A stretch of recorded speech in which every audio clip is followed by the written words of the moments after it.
Friends, welcome to my channel. तो स्वागत है आप सभी का एग्री टू कल्चर फैमिली के इस यूट्यूब चैनल पे। बिहार बीएचओ 2024 के लिए हॉर्टिकल्चर एमसीक्यू की सीरीज इस चैनल पे चल रही थी। इसको आज से हम लोग कंटिन्यू करते हुए इसका जो 6 लेक्चर है लेने वाला हूँ हॉर्टिकल्चर एमसीक्यू सीरीज की। तो बने रहिए क्लास के लास्ट तक और वीडियो को पूरा देखिए। ये क्लास आने वाला जो बीएचओ हॉर्टिकल्चर की एग्जाम है उसके लिए इंपॉर्टेंट होने वाला है। तो ये रहा आज का पहला question. Which type of soil is most suitable for vegetable gardening? सब्जी की बागवानी के लिए किस प्रकार की मिट्टी सर्वाधिक उपयुक्त होती है? तो यहाँ पे पूछ रहा है कि वेजिटेबल गार्डनिंग के लिए, सब्जी की गार्डनिंग के लिए कौन सा जो सॉइल है वो मोस्ट सुटेबल होता है, कौन सा बेटर माना जाता है? Option number A sandy soil, option number B clayey soil, option number C loamy soil, option number D peaty soil.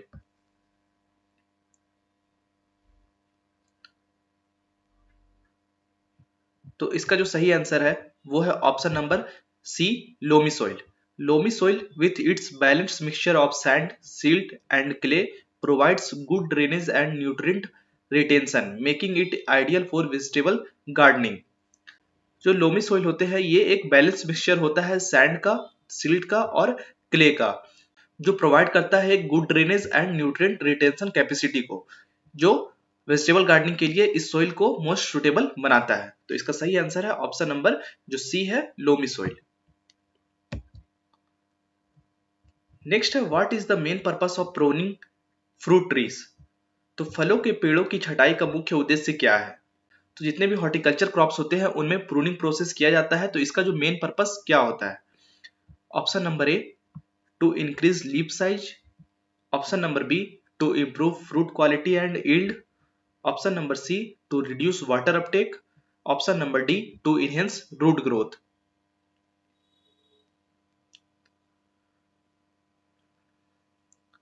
तो जो प्रूनिंग प्रोसेस है इसका जो मेन पर्पस होता है फ्रूट ट्रीज में, हॉर्टिकल्चर क्रॉप्स में, वो होता है option number B to improve fruit quality and yield. Fruit के क्वालिटी को बढ़ाने के लिए और उसके यील्ड को इंक्रीज करने के लिए प्रूनिंग प्रोसेस किया जाता है। Pruning fruit trees helps remove dead and diseased branches, improve light penetration and shapes the tree for better fruit production। तो इस प्रोसेस में क्या करते हैं कि जितने भी डेड और डिजीज लगे हुए ब्रांचेस होते हैं, जो लीव्स होते हैं, स्टेम होते हैं, उसको रिमूव करते हैं ताकि जो लाइट का पेनिट्रेशन है वो अच्छी तरीके से ट्री को मिल सके, और साथ ही साथ ट्रीज के शेप्स को मेंटेन करते हैं ताकि जो फ्रूट का प्रोडक्शन है वो बेटर हो सके। तो इसका जो सही आंसर था option number B to improve fruit quality and yield. Next है which of the following is a non climacteric fruit? तो निम्नलिखित में से कौन सा एक नॉन क्लाइमेट्रिक फ्रूट है? तो यहाँ पे चार ऑप्शंस दिए हुए हैं, चारों फ्रूट है। तो इनमें से कौन सा फ्रूट है जो नॉन क्लाइमेट्रिक है? Option number A apple, option number B banana, option number C strawberry, option number D avocado. तो यहाँ के जो ऑप्शंस है इसमें से एक नॉन क्लाइमेट्रिक है और बाकी के जो तीन है ये क्लाइमेट्रिक फ्रूट है। तो आपको बताना है कि कौन सा इसमें नॉन क्लाइमेट्रिक है। तो इसका जो सही आंसर है वो है option number C strawberry. Strawberry है जो एक नॉन क्लाइमेट्रिक फ्रूट है, और जो उसके अलावा एप्पल, बनाना, एवोकाडो ये तीनों फ्रूट है ये क्लाइमेट्रिक फ्रूट के अंतर्गत आते हैं। तो इसका जो सही आंसर है वो है option number C strawberry. Next है what is the purpose of grafting in horticulture? तो जो हॉर्टिकल्चर है इसमें ग्राफ्टिंग का क्या पर्पस है, ग्राफ्टिंग का क्या उद्देश्य है?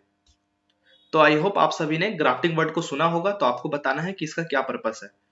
Option number A to increase seed production, option number B to propagate plants with desirable traits, option number C to control weed growth, option number D to reduce water use.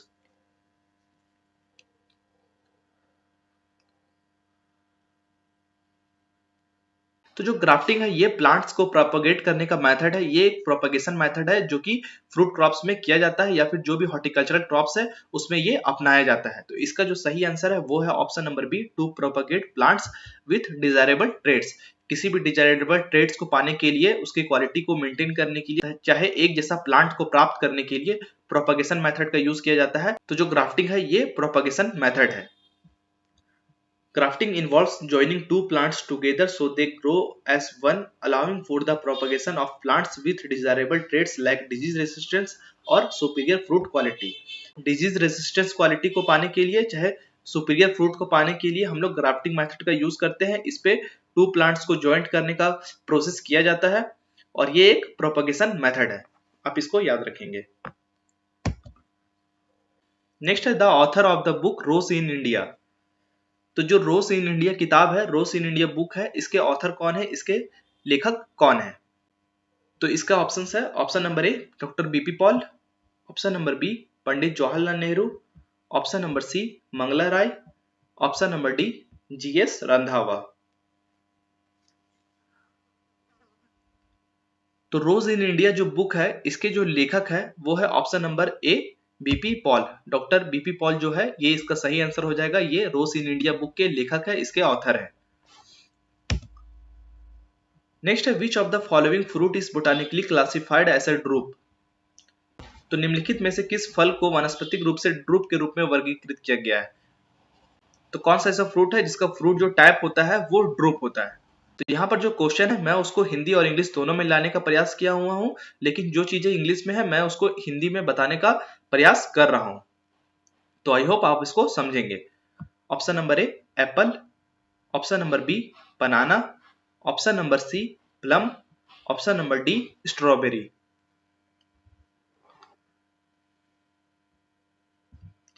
तो drupe type जिसका fruit होता है वो fruit है option number जो सी है plum. Plum जो होता है इसका जो फ्रूट टाइप होता है वो ड्रूप होता है। तो इसका आंसर है option number C. A drupe is a fruit with a hard stone enclosing the seed as seen in plum, cherries, apricot and peaches. तो आप देख सकते हो कि यहाँ पे प्लम के साथ चेरी, एप्रिकॉट एंड पीच है, जिसका जो फ्रूट टाइप होता है वो ड्रूप होता है। तो आप इसको याद रखेंगे। नेक्स्ट है which horticultural methods involves growing plants in nutrient solution without soil. तो किस बागवानी विधि में मिट्टी के बिना, मृदा के बिना पोषक तत्वों के घोल में पौधे उगाना शामिल है? तो यहाँ पर कहने का मतलब ये हो रहा है कि कौन सा हॉर्टिकल्चरल मेथड है जिसमें हम लोग सॉइल का यूज नहीं करते हैं, विदाउट सॉइल जो न्यूट्रिएंट सॉल्यूशन बनाकर उस पे प्लांट को ग्रो करने का काम करते हैं।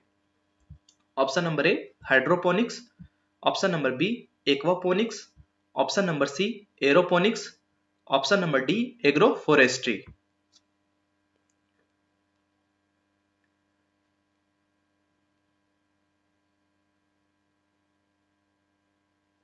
तो न्यूट्रिएंट सॉल्यूशन मीडियम में जब किसी प्लांट को ग्रो किया जाता है विदाउट सॉइल तो ये हाइड्रोपोनिक्स कहलाता है। इसका जो सही आंसर है option number A hydroponics. Hydroponics is a method of growing plants using nutrient rich solution without soil allowing for control growing condition. जो हाइड्रोपोनिक्स है ये प्लांट को ग्रो करने का एक मेथड है जहां पर सॉइल का यूज नहीं किया जाता है। विदाउट सॉइल सिर्फ न्यूट्रिएंट रिच सॉल्यूशन बनाकर एक मीडियम प्रोवाइड किया जाता है जहां पे प्लांट ग्रो होता है। तो ये हाइड्रोपोनिक्स कहलाता है। आई होप आपको ये क्वेश्चन समझ में आया होगा। नेक्स्ट है व्हाट इज ट्यूबर। तो बहुत ही बेसिक क्वेश्चन पूछा है कि what is tuber. Option number A modified stem that grows underground, option number B a type of fruit, option number C a flowering part of the plant, option number D a type of leaf. तो यहां पर पूछा है कि tuber क्या होता है। तो इसका जो सही आंसर है वो है option number A modified stem that grows underground. जो ट्यूबर है ये एक मॉडिफाइड स्टेम होता है जो अंडरग्राउंड भूमि के नीचे ग्रो होता है। A tuber is a thickened underground stem like a potato used by the plant to store nutrient. तो जैसा कि आप इसका एग्जांपल के तौर पे देख सकते हो कि जो पोटैटो है ये एक ट्यूबर क्रॉप है जो कि जमीन के नीचे अंडरग्राउंड ग्रो होता है, जो कि स्टेम का पार्ट होता है, मॉडिफाइड ऑफ स्टेम होता है। नेक्स्ट है which of the following is a common pest harvest treatment to extend the self life of fruit. तो फलों की सेल्फ लाइफ बढ़ाने के लिए निम्नलिखित में से कौन सा सामान्य कटाई उपरांत उपचार है? इसका हिंदी काफी डिफिकल्ट है तो आप इसको समझेंगे आसान भाषा में कि फ्रूट जो होते हैं उसकी सेल्फ लाइफ को इंक्रीज करने के लिए कौन सा कॉमन पोस्ट हार्वेस्ट ट्रीटमेंट का यूज किया जाता है। Option number A irradiation, option number B pruning, option number C fertilisation, option number D transplanting.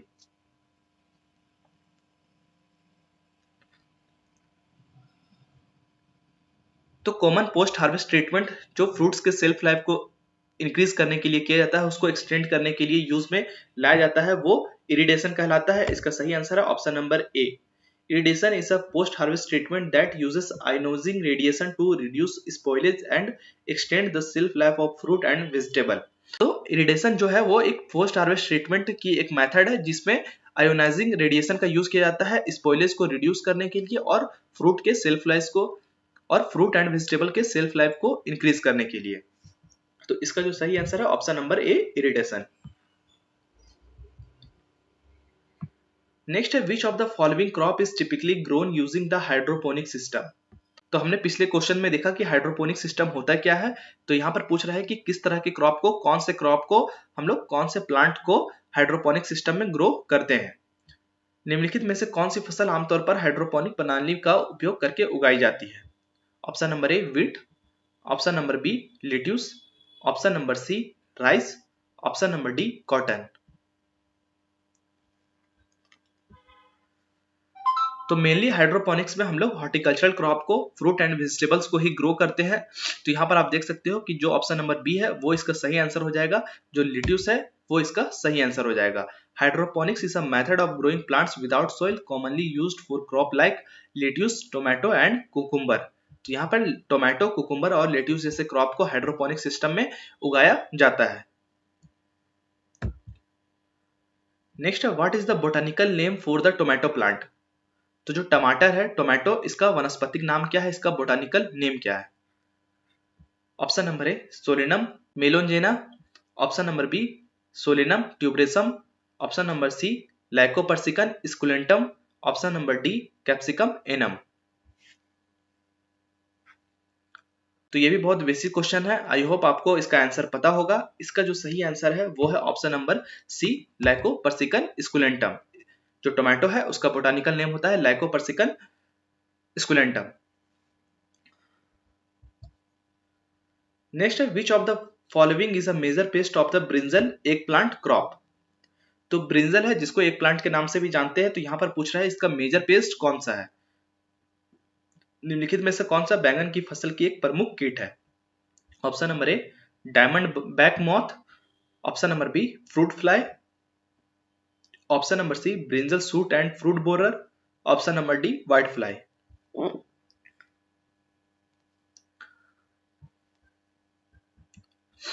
तो इसका जो सही आंसर है वो है option number C brinjal shoot and fruit borer. जो मेजर पेस्ट है ब्रिंजल का वो है option number C. The brinjal shoot and fruit borer is significant pest that damages the shoots and fruits of the eggplant या फिर brinjal, leading to reduce yield. तो ये reduce करता है ईल्ड को भी, brinjal shoot and fruit borer. तो आप इसको याद रखेंगे। नेक्स्ट है which of the following is a common fungal disease affecting horticulture crops.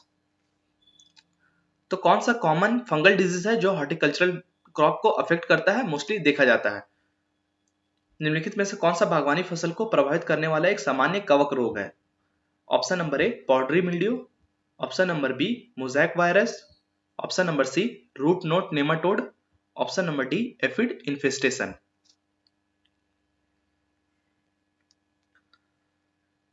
तो इसका जो सही आंसर है वो है option number A powdery mildew. Powdery mildew is a fungal disease that affect a wide variety of plants characterized by white powdery spots on leaf and stem। तो जो powdery mildew है वो इसका सही आंसर हो जाएगा। ये powdery spots लीफ और स्टेम्स पे देखने को मिलता है। ये इसका कैरेक्टरिस्टिक्स होता है कि जो लीफ होता है और जो स्टेम होता है वहां पर आपको powdery spots देखने को मिलेगा, और ये एक फंगल डिजीज है, कवक रोग है। तो आप इसे भी ध्यान में रखिएगा। तो ये थे बिहार बीएचओ 2024 के लिए जो ब्लॉक हॉर्टिकल्चर ऑफिसर है उस एग्जाम के लिए कुछ इंपॉर्टेंट क्वेश्चन। आई होप आपको वीडियो पसंद आया होगा। आगे ऐसे ही कंटिन्यूअस बिहार बीएचओ की क्लासेस चलती रहेगी, तो बने रहिए इस क्लास के साथ, हमारे चैनल से जुड़िए और ज्यादा से ज्यादा वीडियो को शेयर कीजिए। Thank you.